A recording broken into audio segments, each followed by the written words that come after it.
Well, thanks, Greg, for the coffee chat. You had put a lot of questions in. We don't normally have an agenda for coffee chats, but I don't mind having one. I would Well, say fire away because lots of questions from your side, which I appreciate.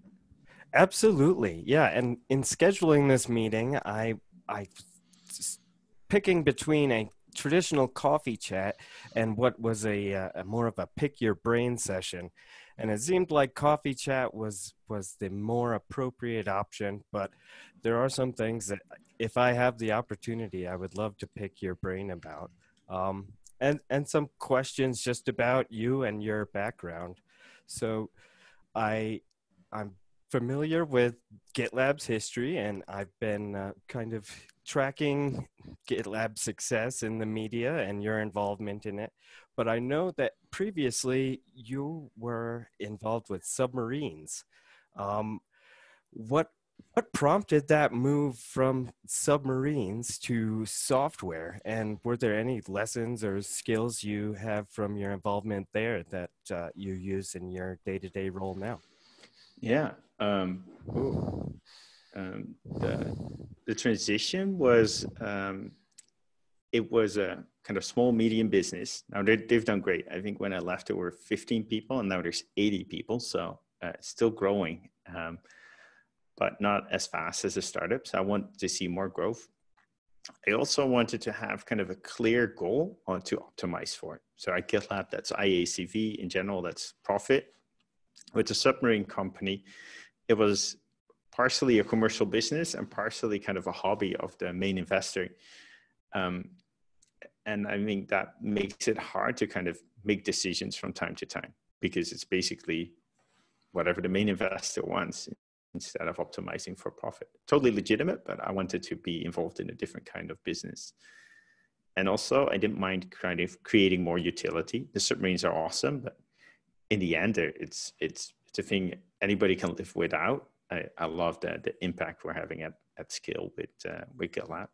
And then at a certain point, while I was doing that, I saw a new programming language, Ruby. I saw Ruby on Rails, and thought, wow, programming always seemed super tedious, but this looks beautiful. I gotta get in now. Yeah, definitely. And I noticed, one thing that stuck out in an interview that you did with Coder Radio was you discussed your role in GitLab as initially being a Rails and Ruby programmer, and you've transitioned to essentially programming processes. And I find myself at the start of this same path where I find that processes can actually be more powerful in the long term than actually writing a program or limiting yourself to a programming language. So, any advice for how to make a transition from the programming of a specific code or language to actually programming processes to solve problems on a larger scale? Yeah, I think the tough part about programming processes is that the architecture is pretty hard. It's hard to kind of organize all the information. It's hard to make sure people have an easy time understanding everything. You'll have to repeat stuff. You'll have to work in multiple formats where it's both in text and in video and everything else. And it's hard to involve people. Like it should be a shared code base. It should be, if you change processes, you want people to contribute. And the hardest thing is to having people ignore it and work outside of it instead of like contributing back. I don't have good examples, but I think is super important. Every time you communicate a process, like you include a screenshot of the handbook or a link to the handbook. I think it's not great if a process is like in a slide somewhere and maybe it's duplicated in the handbook. That doesn't work. You gotta incentivize people to put in a screenshot of the handbook thing so people kind of go back to that. Yeah, thank you. So that brings up another thing I've been thinking a lot about is docs first. And essentially we are docs first and handbook first for items with our product go into documentation, items with our company go to the handbook. And as we scale, I'm seeing, as with any organization that scales, the risk of information silos becomes greater, and the benefit from communicating efficiently just becomes more valuable. So in support, I'm trying to make sure that we are using Docs First as our primary method of ticket deflection. And this is already in our handbook. It's just a matter of kind of enforcing and encouraging it. But I was wondering what you thought on a company scale on about actually enforcing instead of encouraging Docs First for product or handbook. Yeah, that's a great question. Well, thanks. First of all, thanks for working Docs First, and for people watching this. The context is when we answer a support question, we try to either link to the answer in our documentation, or if it's not in the documentation, add it to the documentation and link people to the to the merge request you have in process. I think it's not intuitive for people, and we almost tripled the company last year. So I think there's some extra encouragement we need to do to make sure people work Docs First and Handbook First. For example, this morning I saw a group conversation, and in it had processes that were super useful, but there was not even a link to the handbook. I'm thinking of not only requiring that people add a link to the handbook, but saying, hey, if you give a presentation at GitLab, if you're not adding, if the slide is not a screenshot of a part of the handbook, you should be asking yourself why that is. Because basically the handbook should have the best information, and then the presentation should be kind of a shadow of that, instead of having the best information in the presentation and the handbook being an afterthought. Thank you. Yeah. I feel one of probably the greatest tool for support is having good documentation. And I personally try to link documentation every time. And the handbook is so wonderful. Like I feel, yeah, just gratitude for having the ability to work at a company with a Docs First process and have the documentation as a resource for support. Yeah, me too. Thanks, GitLab. So let's see. I put a lot of seed questions in there, just topics. Was there anything that really stuck out to you? No. Well, I think they're all great questions. So I'm not going to select for you. You should probably ask whatever you want. Okay. So I guess, let's see. I will say why I love working in GitLab support and why I think it's extraordinary. Cool. So yeah, 1 year experience working in GitLab support, and I've worked in support roles, technical support, DevOps, engineering, but always deeply involved with each layer of the stack and providing support to it. And I feel like this is the best environment I've ever had for providing support to customers. Part of that's Docs First.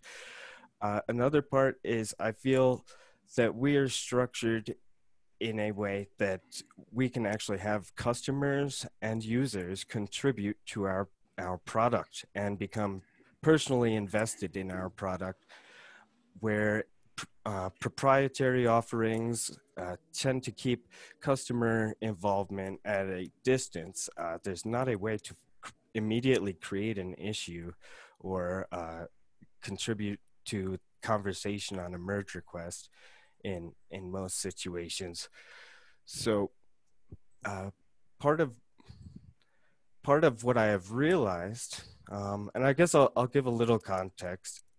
At GitLab Contribute 2019 in New Orleans, I had a wonderful time. I had the opportunity to meet with Matt Mullenweg, and I feel he's another inspiring individual with a great company, Automatic, very similar structure, pretty much all remote, or it is all remote, I believe. They have product where it's open source code base. And one key difference is the onboarding requires working in support for a period of time. And I believe on a yearly basis, they also rotate people in different roles and teams to work in support. So this got me thinking about what would everybody learn if they had to work in support.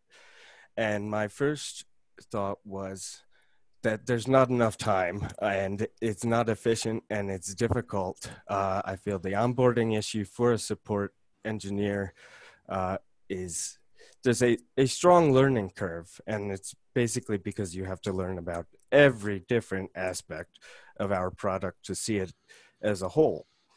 So I'm thinking, what would folks learn from 1 or 2 days of onboarding and support? And this made me realize a few things. One is that GitLab seems to be an iceberg where we have the majority of our revenue coming from self-managed customers. And we are more or less on an organizational level dogfooding the software as a service, GitLab.com, which it runs the exact same code base. It is like the code is open and available, source is available. It's great to contribute to the conversation. But as far as dog fooding, I think there's certain things that get lost when we're not dog fooding the self-managed project or product in particular. And over, I try to think about how we could dog food the self-managed project and product, and it seems really difficult and like it would be a big hit to efficiency. But at the same time, I think in certain situations it would produce better results. So I'm just wondering how we can, or how I can be a better advocate for self-managed customers, and how we can perhaps dog food the self-managed product in addition to, in addition to our software as a service. Yeah, that's a great question. And I do think that the organization, for a long time, we kind of ignored our SaaS product because we were making all the money with the self-managed product. So we were very focused on that. So it took a couple of like big corrections to now focus the company much more on the SaaS product. But you now see the focus on the self-managed product deteriorating. And I looked at updates to our installation page in months since the last update.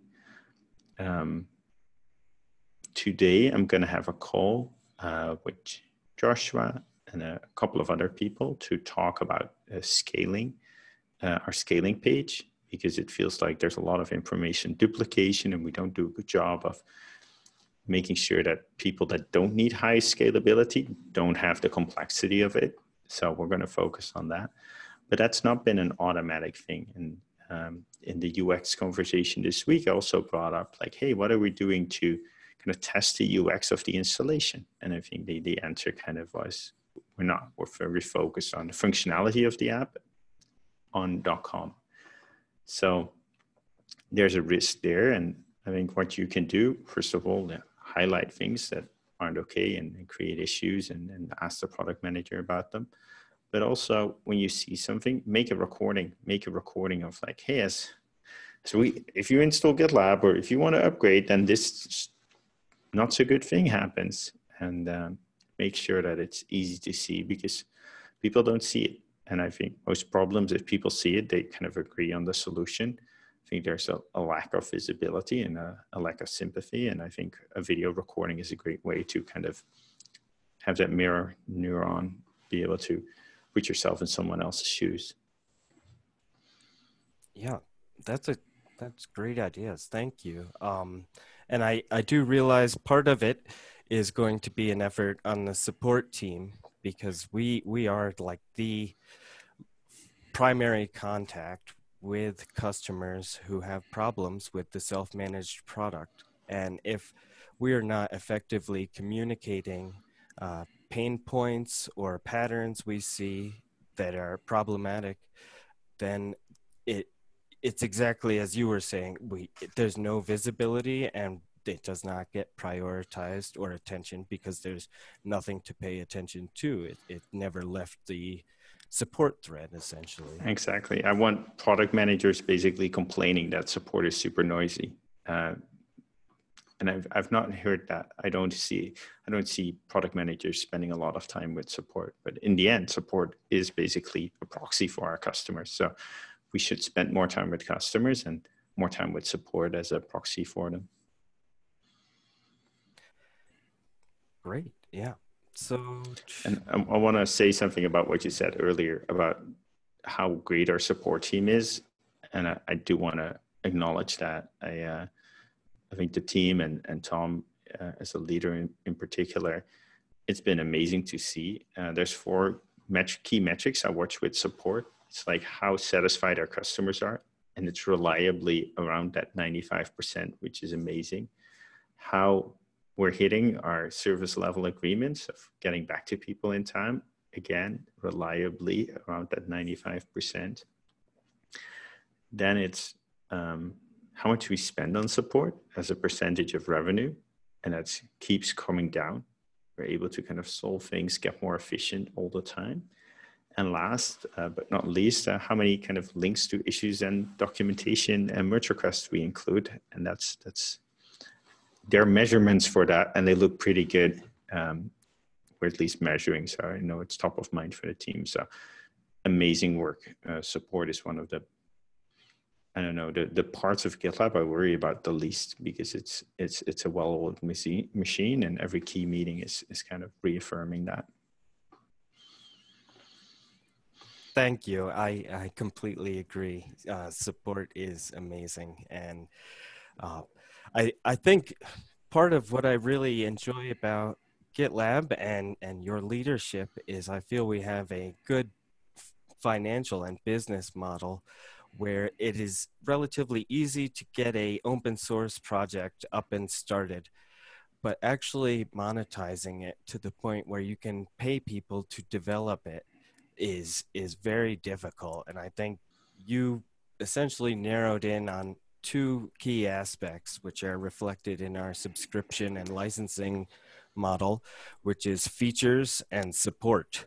And I think these are the key things that will be unique value propositions for people to upgrade to paid tiers from a free plan. Yeah, and maybe an interesting thought, but in the beginning, we just did support.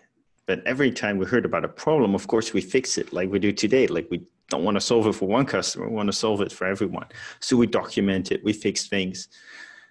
And then guess what ended up happening? A lot of customers never use support.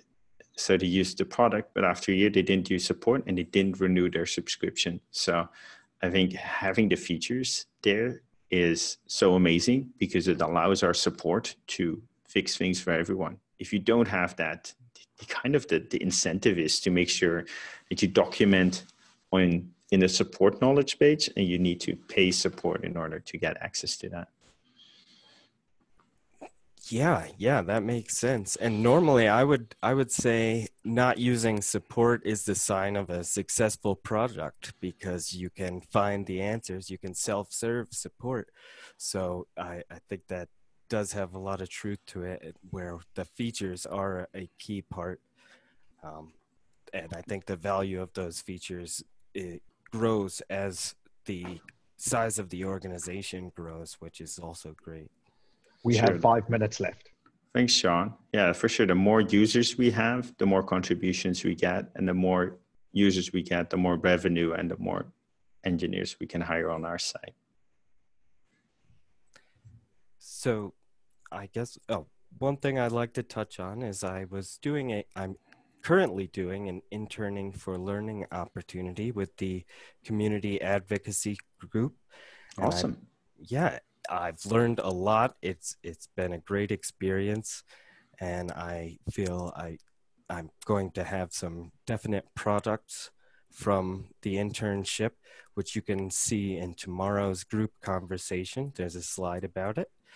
But I guess as the head of our community, I was wondering what you were, I guess, pick your brain about having free and core users of our product with technical problems being siloed in support.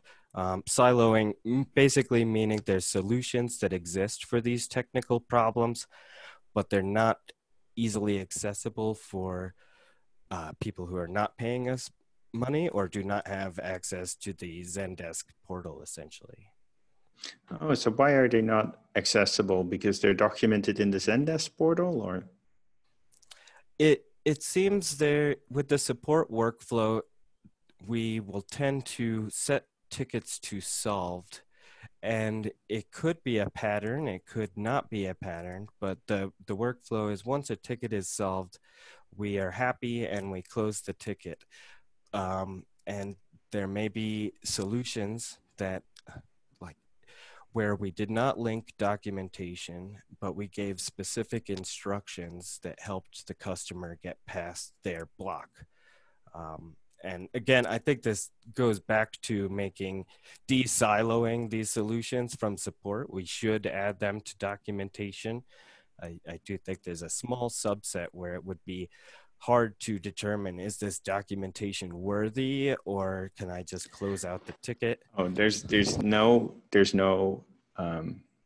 limit to that. So I think we documented that any documentation page can have a section troubleshooting, and nothing is too small to add to that. So if it's worthy of sending in an email, it's worthy of adding to our documentation.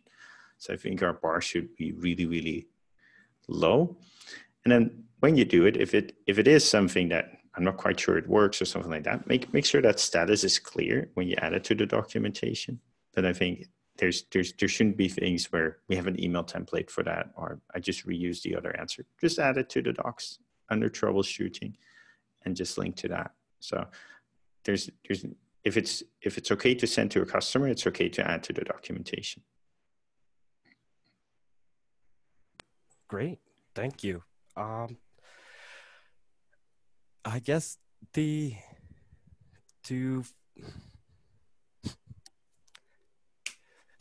last question would be just personally, how do you unplug or disconnect? I find working remotely and being very passionate about GitLab and loving the company I work at, I sometimes have difficulty disconnecting. What do you do to basically get offline or stop thinking about work for a little bit? Yeah, so I try to stop at 6 o'clock. I put my phone on silent. Right now, like yesterday, my routine was to play the Star Wars game, Fallen Order. That was fun. And at a certain point, I'm not very good. So at a certain point, I have to respawn again, and then I start watching silly YouTube things, mostly about people just doing all kinds of crazy things with hardware, from building a steel roof to installing a slip clutch in a dragster to way too fast sailboats and things like that. And then went to bed at like 9:30, pretty early. That all sounds great. Well, we are at time. Thank you so much for meeting with me today. And I look forward to working together with you all and making GitLab a success. Yeah, thank you. And thanks for setting this up.